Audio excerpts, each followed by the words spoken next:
इंसानी रिश्तों की कदरें कहाँ खो गई? क्या मोहब्बत का मतलब कुर्बानी है या खुदगर्जी?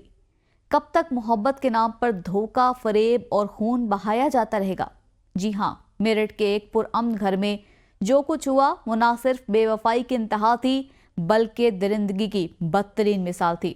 ये कहानी है एक शौहर की जो अपनी बीवी पर अंधा एतमाद करता था, एक बीवी की है जो मोहब्बत के नाम पर शैतान बन बैठी, और एक ऐसे शख्स की जिसने हवस और लालच में इंसानियत की तमाम हदें पार कर दी।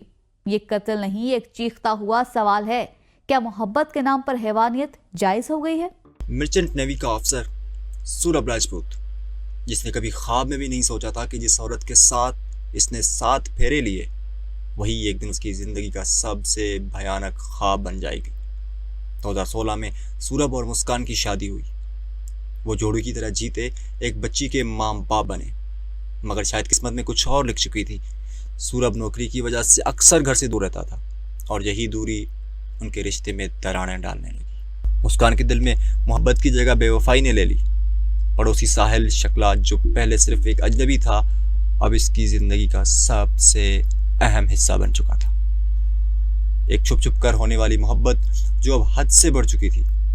सूरभ को जब अपनी बीवी के रवैये में बदलाव महसूस हुआ तो वो चौंक गया।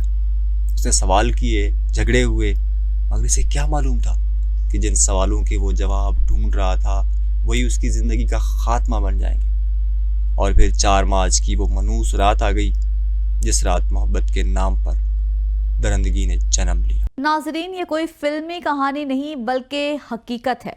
सवाल ये पैदा होता है कि मुआशरे में ऐसे घिनौने जुराइम क्यों बढ़ रहे हैं? क्या मोहब्बत की आड़ में सफाकियत का यह खेल कोई नया रुझान बनता जा रहा है? किस तरह एक औरत अपने शोहर को कत्ल करने के लिए इतनी बेरहम हो सकती है? और ये मर्द जो इस कत्ल में साथ देता है, क्या उससे लम्हा भर भी पछतावा नहीं होता? क्या हमारा मुआशरा इंसानी कदरों से इतना खाली हो चुका है कि लोग एक दूसरे की जान लेने से पहले एक लम्हा भी नहीं सोचते? रात का सन्नाटा गहरा था। सूरभ दिन भर के काम के बाद थका हारा घर लौटा था। इसे क्या मालूम था कि उसकी जिंदगी की आखिरी रात होगी। मुस्कान के अपने मंसूबे पर अमल करने का वक्त आ चुका था। पहले खाने में बेहोशी की दवा पिलाई गई और जैसे ही सूरभ बेसुध होकर बिस्तर पर गिरा, शैतानियत की बाजी शुरू हो गई। साहिल शकला पहले से तैयार था, उसके हाथ में चमकता हुआ चाकू, आंखों में वहशत और दिल में कोई रहम नहीं था। वो चाकू बार बार सूरभ की जिस्म में उतारता गया, एक बार, दूसरा वार और तीसरा वार। खून हर तरफ फैल चुका था, मगर दोनों मोहब्बत के नशे में अंधे हो चुके थे। दिल दहला देने वाली बात यह थी कि जब सब उसी घर में हो रहा था जहां दूसरे कमरे में सूरभ की 5 साला बेटी सो रही थी। ये कत्ल नहीं था, ये मोहब्बत के नाम पर की गई सबसे भयानक गद्दारी थी। कत्ल के बाद लाश को ठिकाने लगाने के लिए भी एक शैतानी मंसूबा बनाया गया। दोनों ने लाश के 15 टुकड़े किए और फिर उन टुकड़ों को एक बड़े ड्रम में डालकर सीमेंट से भर दिया ताकि किसी को इसकी मौजूदगी का पता न चले। अपने जुर्म को छुपाने के लिए मुस्कान ने अपनी बेटी को वालिदैन के घर छोड़ा और साहिल साथ शिमला रवाना हो गई, जहां वो छुट्टियां गुजारने का मंसूबा बना रही थी। लेकिन कहते हैं ना कि सच ज्यादा देर तक छुपा नहीं रहता। मुस्कान की मां को जब अपनी बेटी के रवैये पर शक हुआ तो उससे सवालात शुरू कर दिए। बार बार पूछने पर आखिरकार मुस्कान ने अपना गुनाह कबूल कर लिया, जिसके बाद उसके वालिदैन ने उसे पुलिस के हवाले कर दिया। पुलिस ने फौरी कार्रवाई करते हुए दोनों मुलजमान को गिरफ्तार किया और सूरभ के लाश के टुकड़े बरामद कर लिए। जैसे कि मैं बताना चाहूँगी, मुझे कल शाम को मेरी मम्मी का फ़ोन आया और उन्होंने मुझे ये बोला कि मेरे छोटे भाई का मर्डर हो गया है। तो मैंने अपनी मम्मी को ये कहा कि मैं पहुँच रही हूँ, आप घबराओ मत, ऐसा कुछ भी नहीं हुआ। तो इतनी जैसी मैं पहुँची हूँ और मुझे बस मेरी मम्मी ने ये बोला कि तू सीधा थाने आ। थाना आने की थाना पहुँचने के बाद मुझे बस यही समझ आया कि अब तो इन्होंने जो करना था वो कर दिया, क्योंकि उस लड़की का पहले से ही अफेयर था। वो अपने घर से पहले ही एक बार भाग चुकी थी और 5 दिन से गायब थी, जो कि मेरा छोटा भाई मेरे घर पे था, पेपर देने के लिए आया हुआ था।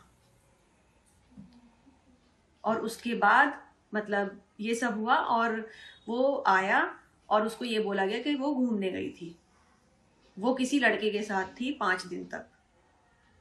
और उसके बाद अब उसे हमने यही बोला था कि तू इतना पैसा कमा के ला रहा है तो तू सावधान रहना। और उस पैसे का किसी से जिक्र मत करना, तू हमसे कर पर तू किसी गैर आदमी पे मत करना। और पता नहीं उसे कैसे बहला फुसला के पूरा का पूरा पैसा उन्होंने हड़प लिया।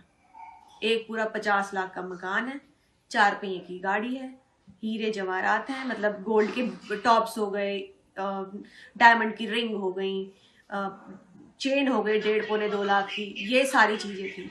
इसके अलावा 1.5 लाख का मोबाइल 16 प्रो, आईफोन 16 प्रो, जो कि उसकी बहन को दिया गया है।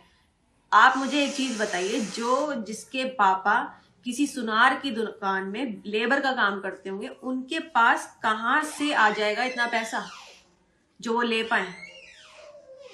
वो तो सब जब से मेरा भाई गया है तब से उनकी चांदी बनी है, और उस पैसे का उन्होंने पूरा उपयोग करके अपनी जिंदगी बना ली है। और अब उन्हें, मुझे जो लग रहा है, उन्हें तो जो चाहिए था वो मिल गया है। मैंने इसका उत्तर आपको पहले ही दे दिया है। जैसे कि मैंने आपको बताया, वो लड़की पहले भी भाग गई थी, वो पहले से ही कैरेक्टर में खराब थी, पर मेरे भाई को उसको इतना ज्यादा प्यार था, उस पर इतना अंधा भरोसा करता था कि उसके बगैर उसका चलता नहीं था। जिसमें कि सोचो आप, मेरे घर अभी देख पा रहे होंगे कि किसी भी चीज की कमी नहीं है मेरे घर में। अच्छा, कहते हैं ना, वेल सेटल फैमिली है मेरी, और उसकी फैमिली में कुछ भी नहीं है। तो उसको तो यही लगा ना कि मैं सब कुछ देखूं और जाऊं। उसका प्लानिंग ही यही थी, और उसने पहले से ही प्लानिंग करके चली थी कि मुझे ये सब ले लेना है और मैं निकल जाऊंगी।